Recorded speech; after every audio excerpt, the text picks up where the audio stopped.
One moment. Sure.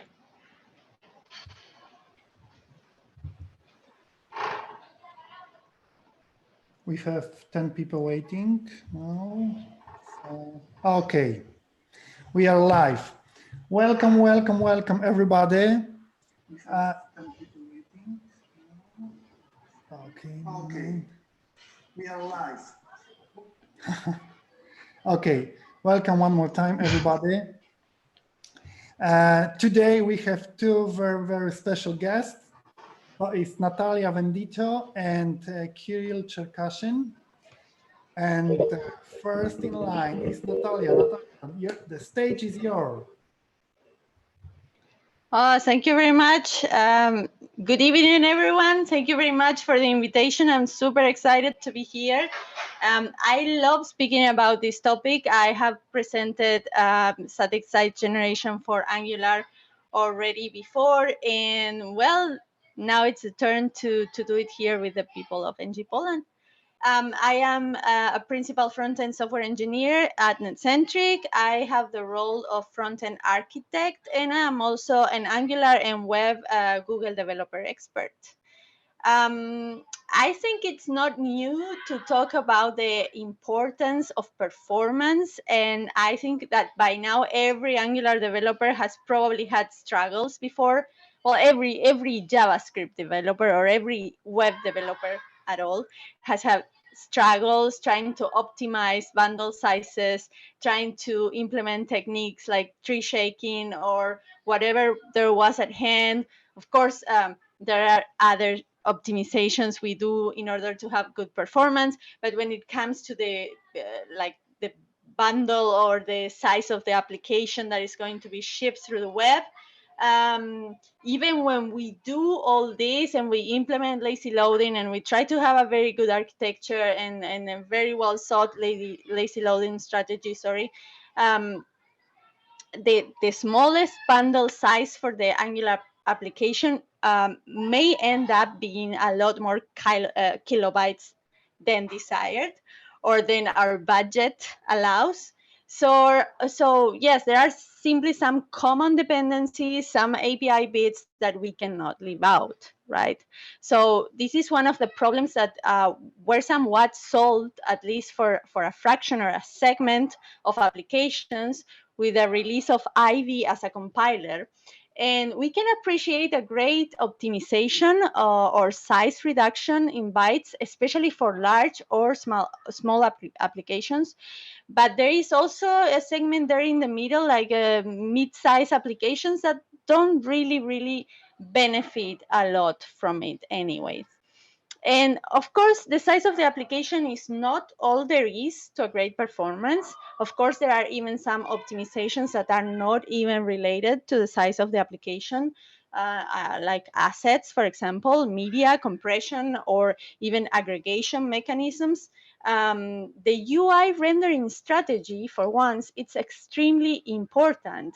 And if we think of classic server rendering for apps on top of any kind of template language, where the server takes care of the logic of the routing, of the data fetching and the logical operations and so on, then the metrics for perceived performance when the user loads the page for the first time are as shown here in the slide. So this server rendering happens at runtime, on demand, and then we get a good first paint, a fast first contentful paint, a fast time to interactive. But the time to the first byte after the server has completed all the stuff that it's busy with, it's obviously sometimes very slow. For the typical client-side rendered Angular application, where the client is the one taking care of all this workload, and it also happens at runtime, the metrics change slightly, right? So we have a fast first paint, we have a fast first contentful paint, and we have a fast time to first byte. but the time to interactive is slow in this case. And even slower can be if we implement some techniques like skeletons and we have a lot of assets to download. It can become really, really slow, and that can result in abandonment, right, of our applications. Slow time to interactive and hence performance is not only the only downside to client-side rendering. Another typical issue is SEO related. So dynamic generation of content implies that content is not readily available to be indexed, at least for some browsers. Some are smarter and can do that. But this makes client-side rendering a sort of problematic solution for marketing and other business streams that rely on accurate content indexing, also for content such as blog content. So there is yet a third type of rendering strategy conceived exactly to overcome these issues for client-side applications, right? And this is server-side rendering. So server-side rendering is a combination of server-side and client-side rendering put together. And the logic, again, and all this routing business is all, again, ported to the server. But then what happens is that it is also requested on the client side. And all this application is then ported to the client and bootstrapped on top. That can lead to a fast first paint, a fast first contentful paint, a fast time to first byte. But then again, we are facing the slow time to interactive nonetheless. And there is also another problem very usual to is that we can see in our case as Angular developers, we have the ability to generate server-side rendering with Angular Universal. And what happens when we want to use Angular Universal is that we have to develop from the first moment and architect our applications, especially for this kind of server-side rendering strategy. And we need to use modules that are able to do whatever we are used to do on the client side from the browser and have access to the same objects and the same APIs from the client, now from the server. And also a second issue that we may face is that when doing the bootstrapping of these server-side renditions or the application back to the client, sometimes we are facing a duplication of state or a duplication of data. That was recently, well, not recently, but that was solved with the transfer state API. That prevents that from happening, prevents that flickering of duplication from happening, because you serialize and deserialize from one side to the other, so you can get both, or you can get and set both the state from the client to the server and the other way around, and you then avoid this flickering, this moment when you see some duplicated state that sometimes is not even the same, right? So all these special requirements we have, like modules that are able to do the same that typically is done from the client side in client-side rendered applications, and also specific infrastructure. All these special requirements leave out a great portion of dedicated solutions, because it's super simple to have an Angular application up and running with the CLI right now. But for example, if we wanted to use Angular for a simple blog site or a documentation site, maybe it's not the ideal solution, not with these strategies that we have described. Also, if we wanted to leverage the amazing Jamstack dedicated platforms, think about Netlify, for example, really embracing all the Jamstack best practices, we could not really do that with Angular. I'm very sorry, there are kids outside the window. I don't know if that could be heard. Totally sorry about that. So until very recently, we were not able to we were not able to leverage this great ecosystem that was put at disposal of many other developers or front-end developers. But that was until very recent, because right now we can do this. And it was until December 2019, to be more precise, when Hero Devs, that's Aaron Frost, Juan Cano, and Sander Elias, which are people very well known in the community, they released Scully. And what is Scully? Scully is a static site generator that works on top of Puppeteer. And Puppeteer is basically an API to the Chrome Developer Tools protocol that you can use to render HTML via a headless Chromium browser instance. So it's important to keep in mind some of the requirements to use Scully, being that you need to use Angular from version 8 or 9, and a minimum supported version of Node 10. So if you are working on any other versions, probably you cannot easily migrate your site to be working with Scully as a static generator tool. But unlike it happens with Angular Universal, any application can be migrated easily if it meets these requirements. And I have done it before, and I have even written a blog post about it, how I had a previously written in Angular 7 application. I migrated it to Angular 9, and then I installed Scully, and in no time I had a static site deployed to Netlify. So installation is super simple with schematics. You just ng add it. I think it's alt Scully IO /forward init, and then you have already Scully installed. And now you know what it is, but how does it exactly work? So it works at build time instead of at runtime, like most of these rendering strategies. You render your pages at build time. So instead of on demand, instead of server side or runtime, client side, basically at build time, Scully does the whole data fetching, the whole logical operations, the whole handling of routes, etc., and produces this HTML static output. It then places in dist /static folder. You can reconfigure that. You can decide to have it elsewhere. We're going to see now the structure. This is the default. So you can designate any other location you want. Of course, it needs a router-enabled application to work, because basically Scully maps each route to a path.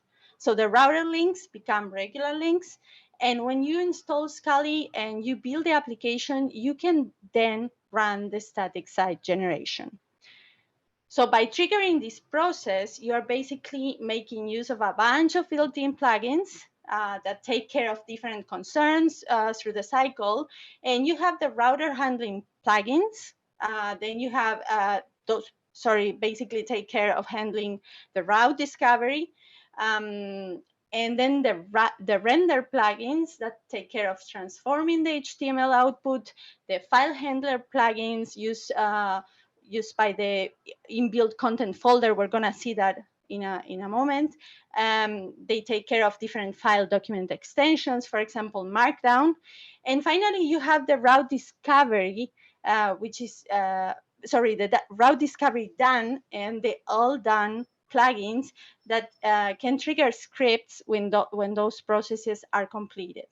So as you can see, it's like a little bit of a tree. I am not exactly sure they happen in this exact order, but it's more or less how it happens. And apart from the inbuilt plugins, it is very easy to write your own plugins. And basically, for any other similar tools, these community contributions are what enriches and expands the ecosystem and makes these tools even more powerful and more multi-purpose. So I will demonstrate the use of a custom plugin when we see the demonstration in a little while. Finally, another important feature of Scully is that it allows us to start a server to serve the static files and test at development time. So you can have a local static server delivery in your own local machine, so you can test how or do a comparison of the performance and how things work at development time, and you don't need to deploy anywhere else in order to be able to compare or to take your own metrics or to see it working. So basically, it provides you both versions. You can see the Angular bootstrapped and the Angular whole dynamic full feature application and the static sites at once, and put one next to the other. So again, what is the gain? Speed, definitely. So perceived performance at its best. All is super fast, like the first pane, the first contentful pane, the time to first byte, the time to interactive. Everything is fast, except maybe, and this is what you have to consider, depending on the amount of pages you're going to generate as static HTML, maybe that makes your build process a bit slower. This is something you need to consider when trying or when wanting to port an already existing application. What is important is that you don't need to generate the whole site. You don't need to generate the whole pattern of routes you have in your system. Maybe you are interested in just configuring static site generation for a portion of your site, and that's also possible. So I'm going to show a demo, sort of, because there are some things that I did before this talk in order to speed up or for the sake of brevity. And basically, yes, I had an application, an Angular application. I started, and I want to say that all this process from A to B took me like 1 hour. So I started with a brand new application, and then I generated this. Well, I installed Scully, of course, and then I generated this module called docs. And initially I always do this talking about or referring to a blog site, but the thing is that very soon I'm going to be giving a workshop, and I wanted to keep all my lessons together in a place. And I thought, instead of a blog, I really need a place to put my documentation that I don't need to pay for and that I don't need to use another framework for. And since it's about Angular, let's do it with Angular. And this is what I did. So I created this module called docs that I also added to the application routing. And basically, in the template of that module, I added the Scully mandatory tag, which is the Scully content tag, which tells where Scully will inject the static HTML. And then I went to the configuration. When you install Scully, what you get is a Scully configuration called with your project ID, whatever your application is called, .Scully configuration. And then I went there and I exported these routes. So you get, when you install it in the configuration, you have the project root, you have the project name, the outir, and so on, that I can I told you already, you can already modify and determine a different directory for your output. But then I put this this bit under routes docs slash slug, and I determined that for this pattern of routes, the type will be content folder, which I was saying earlier, because I am planning to use the built-in Markdown plugin. And I also mapped the slug to the folder docs. So what happens then? No, there is something else I did that I want to show in the so where is my again here. So here's what I got, right? And I didn't want to show this earlier. I want you to concentrate on this side. because this is revealing too much. But what I also did is I created a site navigation for this documentation site that I have, where I want to have a ever increasing or dynamic incremental list of the documents that I'm creating with Scully. And for that, I am using the Scully route service. So all I have to create an observable that is going to be using, in this case, the Scully route services available routes.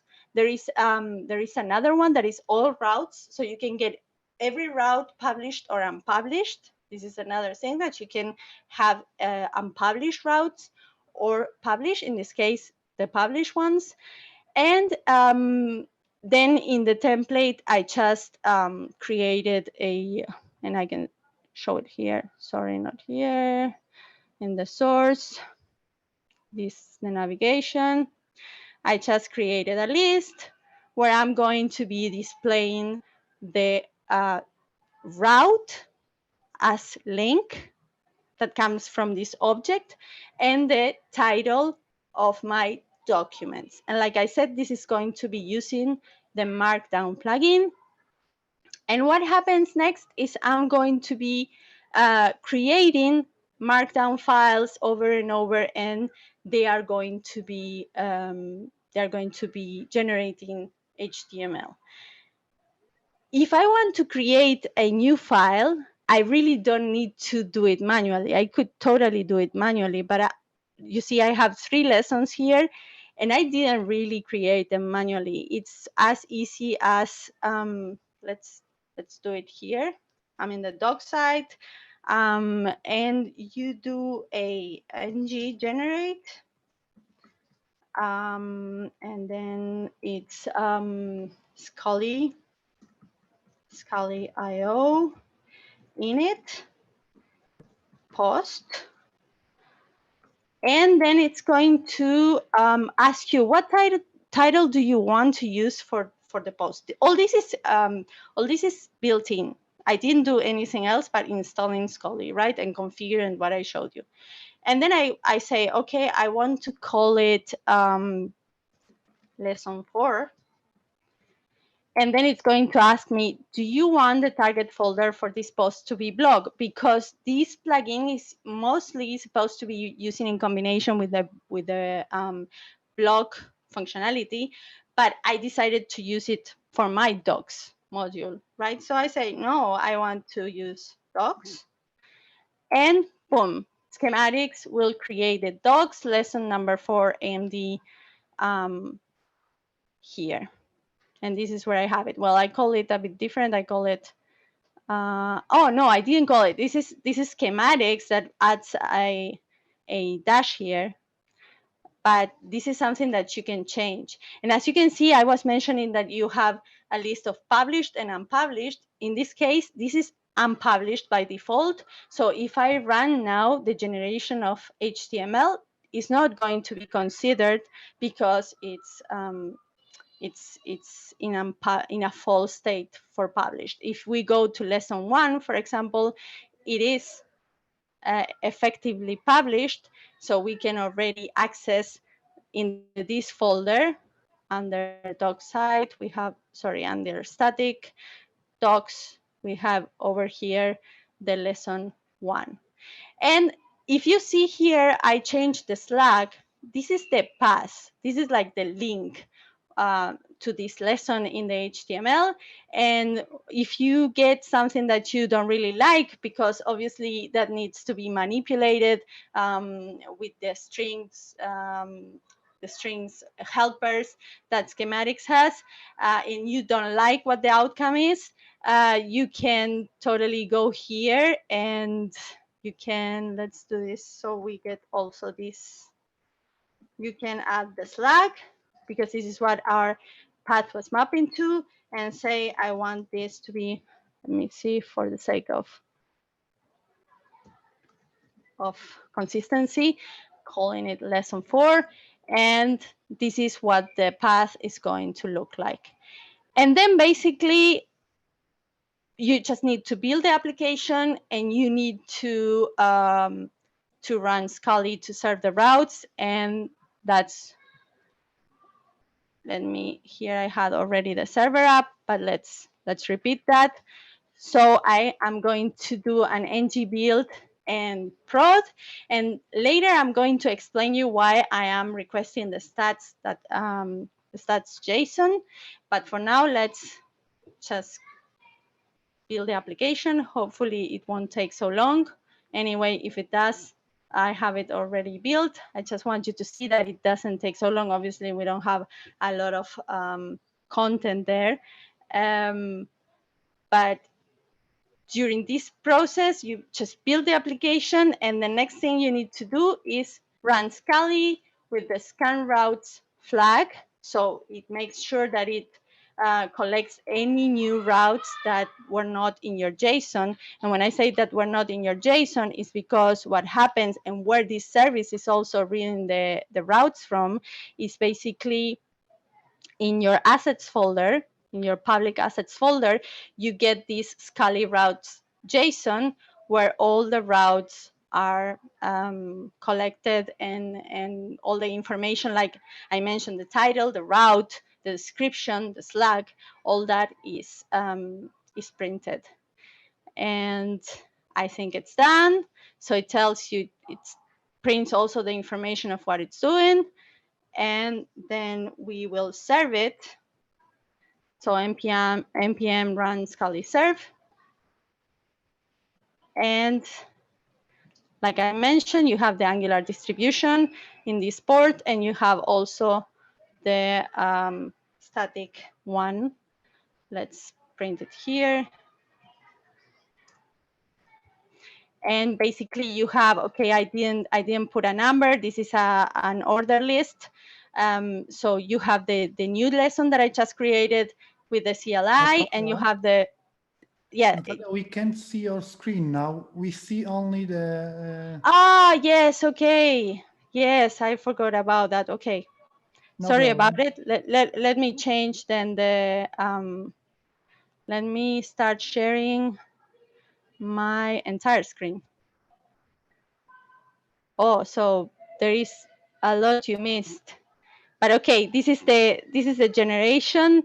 This is what we have been doing in the console, basically just building the application, then running Scully for generation, and later npm run Scully serve to serve the application. And it's a pity because I created a new file, but let's do it again. I created a new route. Sorry, I lost track that I was only sharing the slides and not the full screen. So basically how I created this new lesson, let's do it again. I did an ng generate Scully io /init post. I hope that you can see the screen now. Like I said, it's asking you what title do you want for the post, and then we can say again, let's number this one. So let's put effectively lesson 4, and then it's asking me, like I was mentioning before, what target folder do I want for this post, and I can choose it. And in this case, it's going to be docs, and schematics takes care of creating this new file. So here that you were not able to see before, let's show it again. This is the one I created earlier. Let's delete this one. Let's delete this one. This is the one that I just created, and it's in unpublished state as opposed to this one that is already published. And I can change that to true, and I can change even the path that I want this generated HTML to be at, or to be localized at. And I can say, okay, let's put it in lesson 4. And what I was also showing before is that here in the site navigation, what I did was I imported this Scully route service, and I used it to get an observable of all the new files that start being created in the system, because I want to use them in this order list. So as I start creating more documentation, I have it printed in this site navigation. And then, yes, let's go to the site. So this is what the one I created before. That is not, well, it's still going to be there. And but this is, let's remember, because I also don't know if you got to see this. Once we create a new file, we can already or a new markdown file, we can already generate the HTML, which is what I did here. And then we can use Scully to serve it. And when we do the serve, we start two servers, one for the Angular distribution and another one for the static server that is always, well, by default located in this port 1668, which is what we were seeing before. So here, if we click on these links, we get to go to the different lessons that were generated. And this is precisely static HTML. And as you can see, anything that is previously a route becomes a regular href or anchor link in every one of the cases. We can also go to the console and, well, there is a different error. The user message, maybe this is, okay, this is something we can only see in the Angular distribution, which I said was 1864. So we can see what is the object that this service returns for us to collect information.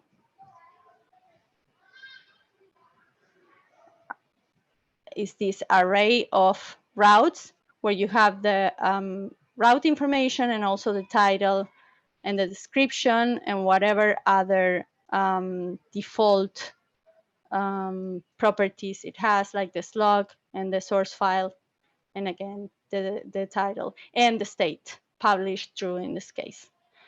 So if you notice here in, oh, this is the Angular one, so we don't get it. But here, if you notice, I have a guest. And if you're familiar with Angular, you know that you cannot really put scripts in the templates. It cannot be parts, and you would never be able to put a guest in a regular Angular application just like that, just by putting a script in the source. And in this case, here, I'm just putting my scripts taken from the GIS GitHub. And when the application is generated as static, it is displayed because I am using, and this is why I wanted to show the configuration, because I am using a custom plugin written by Sam Fluberg, which is called Disable Angular. So in my case, the Angular application is completely disabled, and that makes my documents cite even faster than it would already be. And how we use them, well, they are written, you can go to some blogs because this half an hour doesn't allow me to show you this, but they are written in JavaScript, and then you can just require them, or you can install them with npm if they're published, and then you just create a post renderer or whatever you want to call it, constant, that you assign whatever amount of post-rendering plugins you want to execute after the static generation. And simply you put it here. For example, if you wanted to apply to just this type of routes, like the doc slug, like I want, I just place it here right after the slug. But if I wanted to apply to every statically generated route in my application, I would simply put it the first, and then it would apply. So yes, this is one of the things I wanted to show, and this application is available in Netlify.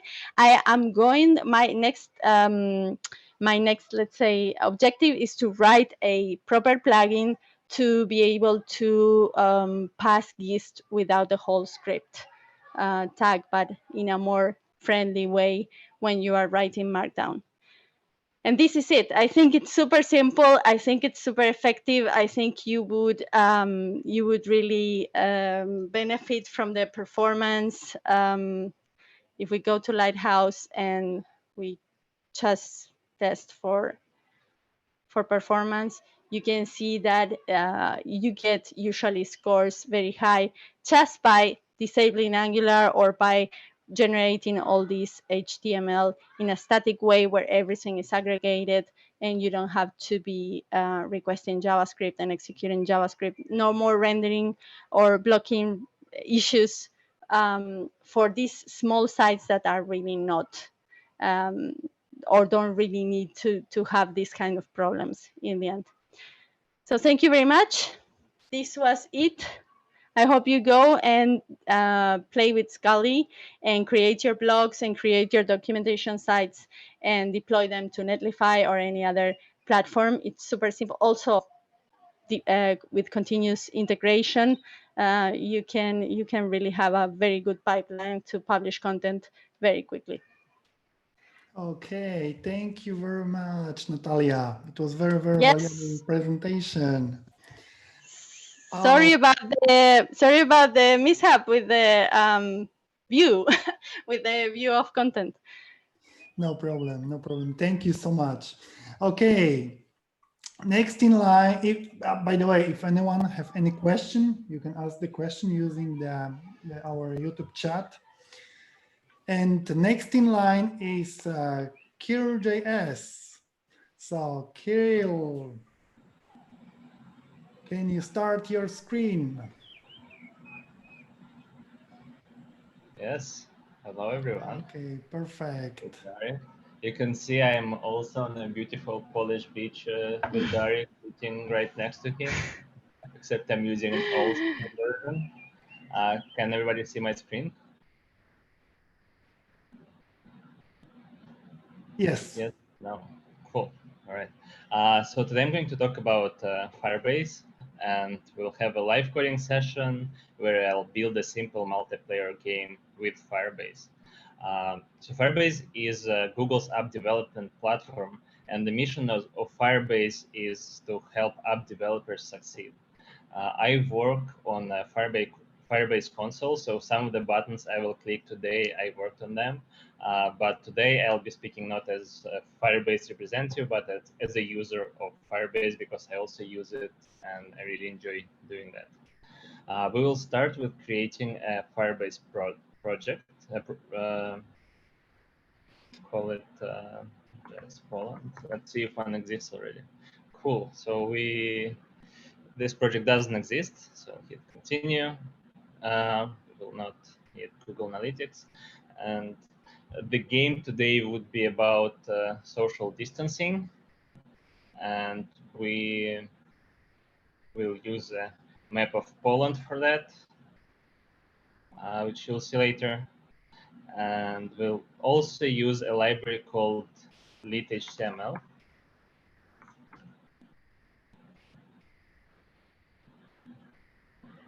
Which I'll show you later. So let's, once I created the project, I need to start enabling the products we are going to use today. So we are going to use the database. It's called Firestore. And then it's NoSQL database, which you can access straight from the browser, which means you don't need to set up any backend. Just from the browser, you can talk to it. I have a yes, here is the slide for it. It also has offline capabilities, and also it syncs the data in real time, which is pretty cool for games. Once this is enabled, it can take a little bit of time. I'm going to enable auth. This allows us to log in users. There are like multiple providers which we can use. And there is a pre-built UI component. We're not going to use it today, but it's really easy to do. So we can sign in with Google, Facebook, Twitter.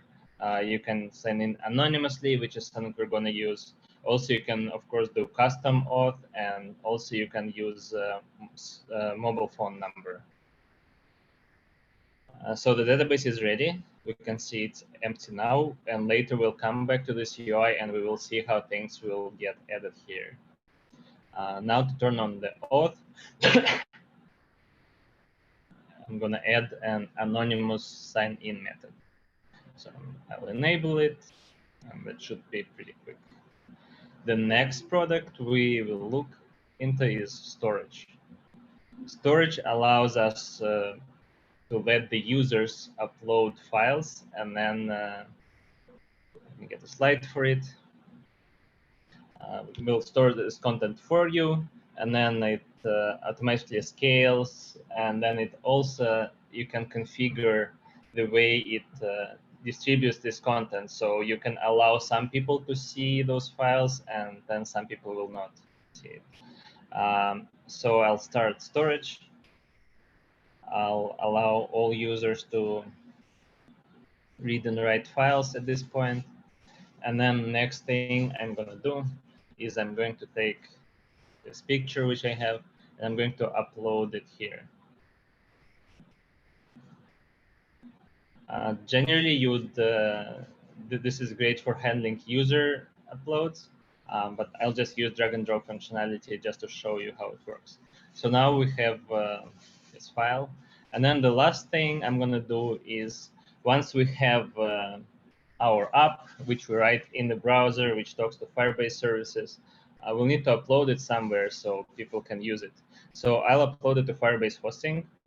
So it's fast and secure. It's for static files, but also it allows you to redirect to cloud functions. And it also generates SSL certificates for you, and you can easily add a custom domain. So let's start. I'll go to hosting because it gives you some instructions. So first thing which you want to do if you want to start working with Firebase is install Firebase tools. I did this already, so I'm not going to go there. Then Firebase login, just so you can connect your account in the browser to your account in the Firebase tools. I also did that, and then I'll run Firebase init. And this would allow me to generate some files based on the products which I want to use. So I want to use Firestore, the database, hosting, and storage. So now I hit enter, and it will ask me which project I want to use, which in our case is JS Poland. And then it will ask me a few questions. I'll just answer them. For now, it doesn't really matter. This is good. Cool. So what do we have now? Now in our folder, we have a bunch of configuration files. So we have a configuration file for hosting. We have rules and for Firestore and a bunch of different things. And we also have index.html. So let's see what is inside. We run Firebase serve. And then it starts a local server, which works like it's already on Firebase hosting. So if we look at the code, we can see that it already generated some libraries for us, some library imports. So we have like Firebase app, Firebase auth, all the products we're going to need. And it also has a Firebase init file, which is pretty interesting. So if you look here, the path starts with double underscore. And what Firebase hosting does, it resolves this double underscore to a special path where it stores all the libraries, which is specific to your product and project. So now if you if I look at this Firebase init, let me refresh.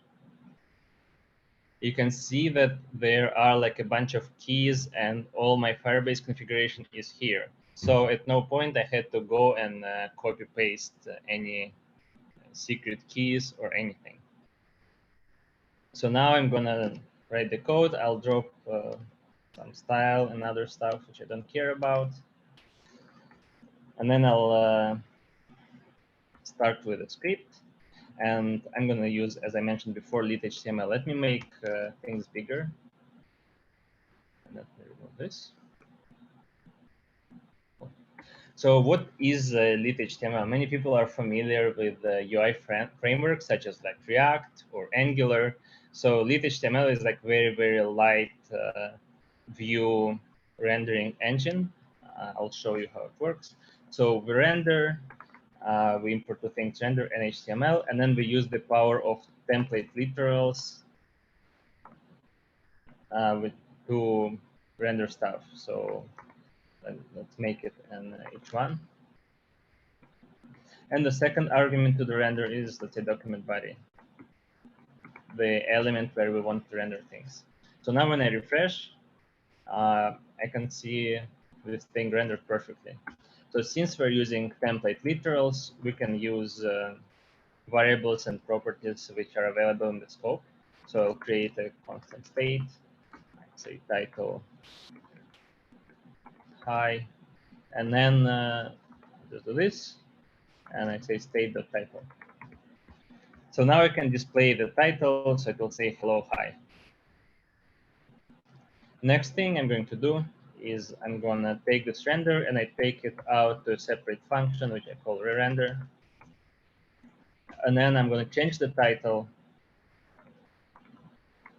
to anything, and then I call re-render again. So what lit HTML does, it will use the smart rendering technique where it only updates the nodes which actually need to be updated. So it's kind of similar to React in how it feels, except you don't use set state. So let me drop this.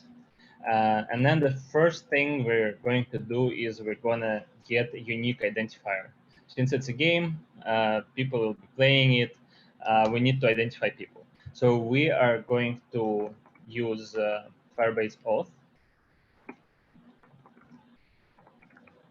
And then we'll use a method called sign in anonymous. So what is this going to do? It's going to generate a unique ID, which will be saved for our browser session. One thing, it's good to understand that this returns a promise. So we are going to use async await, and for that we would have to move this all out in async function.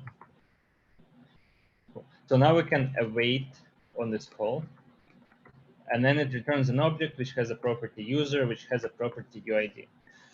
So just like that, with one line, we are able to get our unique ID. Let's see how it looks like. Just to H2, and then just UID here. Cool. So now you can see like I have this identifier, and if I refresh or if I open different tab, it will persist. In the same way, if we didn't use sign in anonymously, but use like sign in with Google, then the user would get the permanent user ID, which would work the same. Next thing we're going to do, we're going to get this picture, which I uploaded in Firebase storage before. So it's called pollen.png, and call it source. And similar to how we got the auth instance, I'm going to get a storage instance. Then I'm going to get a ref, which is short for reference, and there goes the file name. Next thing I'm going to do is get download URL, because that's what we care about. And since it's asynchronous, it returns a promise, we await for it. Just to show you how it looks like, I just output this source right here, and then we can see the result being this long URL. As you can see, it has a token which means it's not static. It means that it has some time after which it will disappear. So we pretty much have to use it while this page is loading. And this also means if I send it to somebody else, they also won't be able to use it. So I'm going to display it as an image. And then out of map. I'll also add the width and height, just so it fits in the screen. Just make it 500. So don't do this at home. Use actual style tag. But here we have a map of Poland. So the idea of the game is that anybody can place their avatar on the map. So how do we do this? So we have to handle click on this image. So lit.html allows, similar to Vue, to bind on click event using add character, and then we pass a callback. So let's call it move me. So this is a function which I have to create, which will take an event, which will have two properties. One is offset x, and another one is offset y. So what are we going to do with this? We're going to put it in a database so everybody can see where on the map I clicked. So first of all, Firestore, which we're going to use, it's not relational database, it's a NoSQL database, although it allows you to connect some tables. And also it has a concept of collections. So let me get an instance of Firestore. Firestore. One thing I have to do, I have to import it here, Firebase Firestore. Cool. So now I have an instance of Firestore, and then I'm going to access a collection. So when I say collection, you can think of it basically as a JavaScript hash object, something like this. So the interface would be different, but the idea would be similar. So I call the collection points. And then what I'm going to do once I click on the image, I'm going to, let me put it in a variable, collection, or just points. I'm going to get a reference for one document. So generally, I would just use my ID. So I use doc, and then I use UID. And then I get an access to this document. Now I can write to it. So I'll set the value as an object with properties of x with the value of offset x, y with the value of offset y. And also I'll put user ID there. So now when I click on this image, if everything is correct, it will write to the database. Let's verify that. So there are no errors, there is nothing. One way to see if it actually works is to go to database tab in the Firebase console. And so far it looks like it did not write to the database, which, let me see what happened. Oh, I see, this is because I'm not calling the function. There you go. So now when I click on the map, it will place me somewhere on the map. So you can see some requests are being made right there. And then if I look at the database, I may need to refresh. You can see there is a points collection, and there is a document which is keyed by my ID, which has all the things which I wrote before. So next thing I want to do is I want to place myself on the map. How are we going to do it? So we are going to add a property on the state, which will have x and y coordinates. And then we're going to use, I'm going to take this out to a variable. Just call me.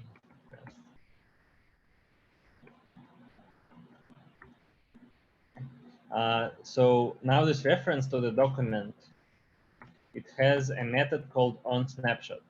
So it takes an observable, which means you could think of it as a React.js observable, but at this point we don't need to even know what it is. We can just pass a callback to should be good enough.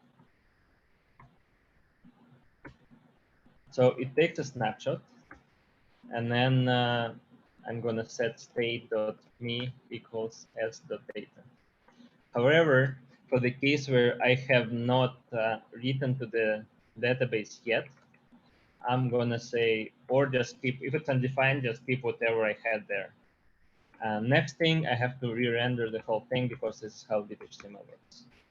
Cool. So now we get the data. I can throw in debugger statement, and we can look in the browser what exactly is there. And it's pretty much what you would expect. It's UID, X, and Y coordinates.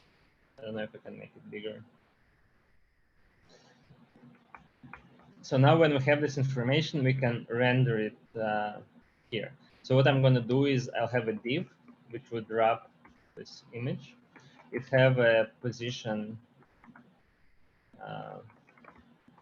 relative. And then inside of it, I'll put another div, which I'll just throw in like a dog emoji right here, where we'll have to say that position is absolute. Left have to be state.me.x pixels, and then similar top should be x.me.y pixels. Let's see if it works. And here's my dog. So I can move it around. So I can send it to like Warsaw or anywhere, or Czechia. Next thing I'm going to do is now this works. I'm going to deploy it to hosting so everybody can join and click. So I'll open another console tab and I just say Firebase deploy. So once I do that, it will take a few seconds. It's actually pretty quick, especially if we only deploy static files on hosting. It takes a couple of seconds. Once it deploys, it will give me the URL, which is jspoland.web.app.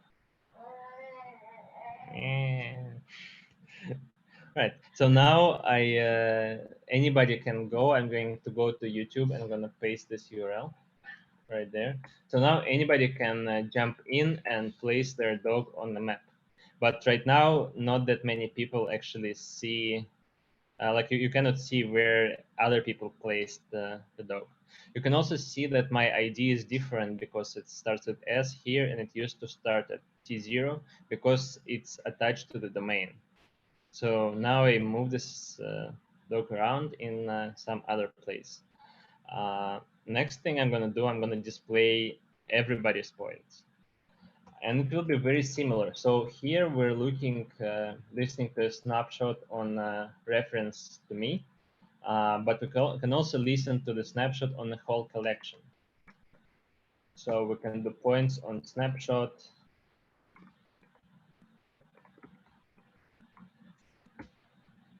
And then I'm going to add a points property here.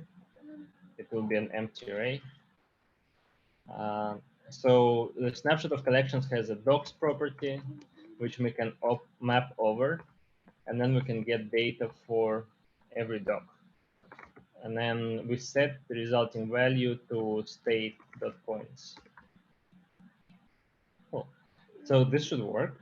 Let me see if we can display it now. Put it here. So like this, state.points map. And then probably done with this.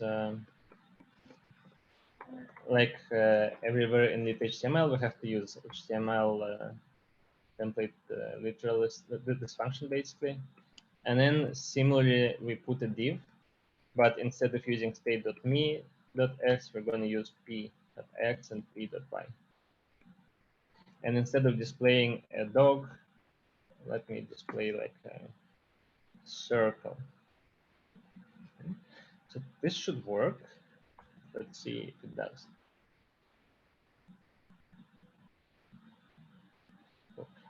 This doesn't work. Let me see why. I think I just didn't call re-render. We'll do it right here. Let's see that one. Yeah, here you go. So now you can see there, like, somebody actually came in and clicked because I only had 3 points. So next thing I'm gonna do, I'm gonna cheat a little bit. I'm gonna put more points just so the game becomes a bit more interesting. So I'll take, instead of using my ref, I'm going, when I click on the image, I'm going to use a different reference where I just use random ID. So I get random ID, I convert it to string, and now every time I press, it will put a point under a different user. So what is the point of the game? Since the virus is around and everybody is trying to isolate, the goal of the game is to isolate yourself further than everybody else. So the closest point should be as far away as possible.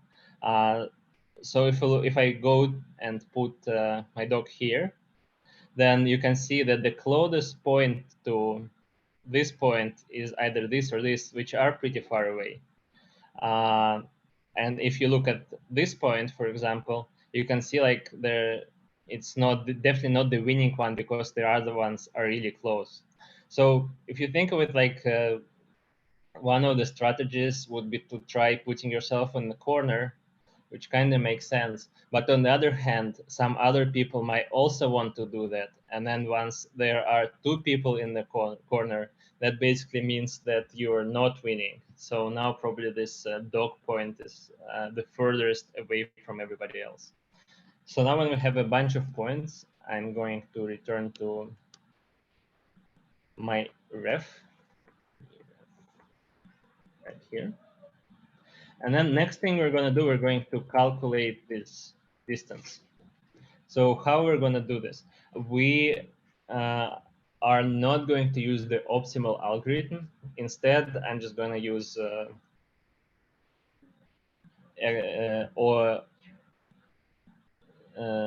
like a slower algorithm where they do 2 loops. So it would be quadratic complexity.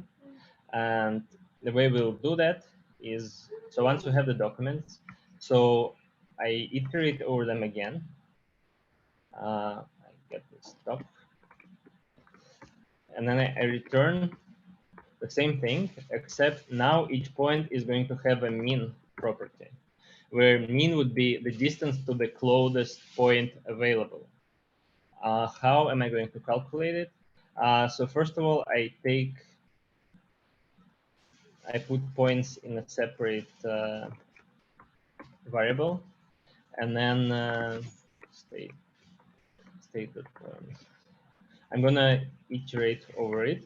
First, I'm going to iterate it on the top level for every point, and then for every single point, I'm going to look at every other point. So I'll say points map, and then it's another point as an argument, and then I'll need a distance function.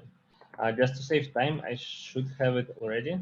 So it's basically Pythagorean theorem, which I think most of us have in school. I hope or assume people in Poland also have that. But yeah, it's pretty straightforward. It calculates the distance between 2 points given their coordinates. So I'll map over all points and I calculate the distance between 2 points. The other thing I have to do, since I iterate through all the points, if I measure the distance from this point, it will also compare itself to itself, and the distance will be 0, which we don't care about. So I'm going to filter this out. So the distance have to be greater than 0. So now we should have minimum distance for all the points. How do we check that? We just throw in debugger statement and see if it actually works. One thing I didn't do, now I have array of every single distance. So it will be something like 30 pixels, 90 pixels, 400 pixels. So now we need to get the smallest one, which have a method on math just for that. I'm going to use spread operator. And let's see if this works. Okay, so I'm getting some error. Let's see what it is. It says P is not defined. So I call it D. Now D is not defined. Let me see. Okay. Now V is not defined. Perfect. Cool. So now we have a list of points, which you can see here. So they are familiar points which we had before, but also it had a mean value. So 70, 65, 37. So we want to find the one with the largest mean value, which I assume is this one, 114. So what we're going to do, we're going to take those points, and we're just going to sort them by the distance, by this minimum distance. So it takes 2 points, and it returns b dot mean minus a dot mean. Cool. So this should work. And one way to see this is by displaying the mean property next to the point. So here I can go p dot mean, or even better idea would, instead of showing mean, I would just use index, and then the smaller the index is, the better. Right. Let's see. Cool. So now we can see points sorted, and the point which is doing the best at this point is this one. I can move my dog here and ruin it. So now this is the best point. I can probably get close enough for it to ruin all of them. Yeah, but this is the idea. So this is the game, and one thing which I did before is that I created a bunch of fake points, which is kind of like not cool. So this is a database which anybody can, from the browser, can write to, and anybody from the browser can read, which means that I can use like other person's ID and put a dog for them, which is not cool. So how do we handle that? And Firebase has a concept of rules for the database, where we configure it to validate our data and not allow us to write. How do we do this? We go to the rules tab, and then we can see that there's like some docs which you don't care about. So let me confirm the name of the collection which we use, which I think is points. So we say when matching points. If we're going to collection of points, and people familiar with, like, for example, routing would understand that we're saying with ID of user. So right now, what it says, you can read and write if request time, if it's not in August. So basically, they give you 1 month to figure out the rules, because it's not cool when everybody can read and write everything. Very few apps actually need that. So we're going to break it into 2 things. We allow read to everybody, and then we only allow write in certain cases. So first of all, I want to verify that this UID which we are using, which is in this property, it has to equal the ID which Firebase actually has on the server. So we can say request auth, it's like a special variable, UID. So now if I try, I need if. So now if I publish this and try to fake user ID, then it will not work. Let me actually do that.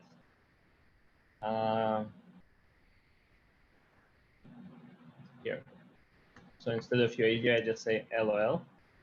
And now if I refresh and try to move my dog, I'm getting an error, which is what I expect. There's Firebase error, missing or insufficient permissions. So when I bring back the UID and refresh, I can move the dog again and there is no error. You can see that rules are updated pretty much instantly, although message I think says up to 10 minutes. Next thing we're gonna check is here I also put UID. And this is something which is going to be used to figure out like who won. So this UID I'm going to also check. So I say end. And again, we use the special variable called request. So go request resource data. So this is the object which we are sending. And I'm going to check every property here. So I want to check that UID is the same as Firebase UID, so it's the right user. And also, I want to check that another way to hack it is to say, oh, the X coordinate is 1 million. And of course, 1 million will be like furthest away from all the other points.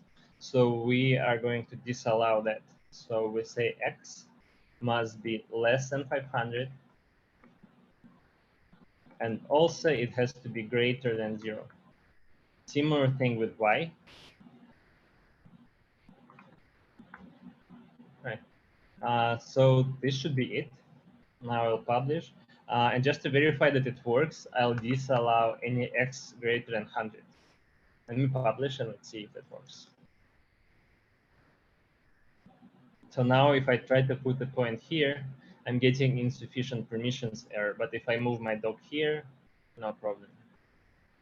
So let me switch it to 0.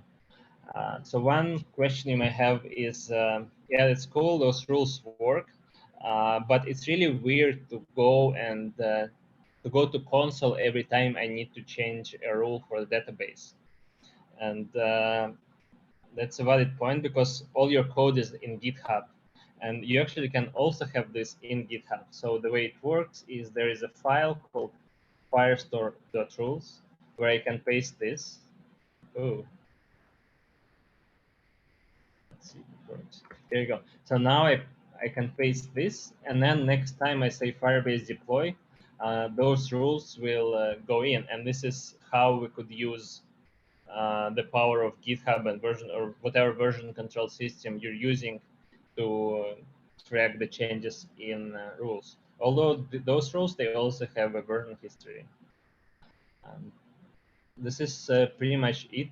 One other thing I do have is, let me see if it will work. So I'll change the total. Cool. So I have this snippet of code. So what it does, it creates our all points and sorts it by the distance so you can see which ID is number 1. One thing we could have done if we had more time, we would have another collection where user would be able to store their username. And this way we would not just check ID, but we would also have the name of the user who won. So now you can see that the winning point is this one, which is the one I pressed. And there are like 2 more people who played, which didn't win. Yeah, that's the idea. And then one last thing I would like to show, it's also about the rules, is that you can do more granular rules. So for example, here I say allow write, but what I can do is I can allow create if all those rules, and then I can say allow update, and then I just say if false, which is never. So this would mean that once I publish it, people can only place their point once, and then they're basically done. And every time they try to update it, they will get a permission error. Of course, permission error is something you could handle in the browser. So you can show like a nicer error, or maybe ignore if people are doing something weird, like setting X to like 1 million. We wouldn't even bother to display errors there. And also one thing which I'm not going to do now, but we could have done, is we could check some database property or value somewhere in. So we could use like get blah blah blah, and then this way from the interface as an admin, for example, I would be able to start the game and end the game. And That's pretty much it for me. I'm happy to answer any questions, and thanks everybody for watching. Okay, thank you so much for this great presentation, Kirill. Thank you, Darren. A lot of information, great information. Okay, do we have any questions? No? Okay. So one more time, thank you so much. Thank you, everybody. Bye-bye. Bye-bye.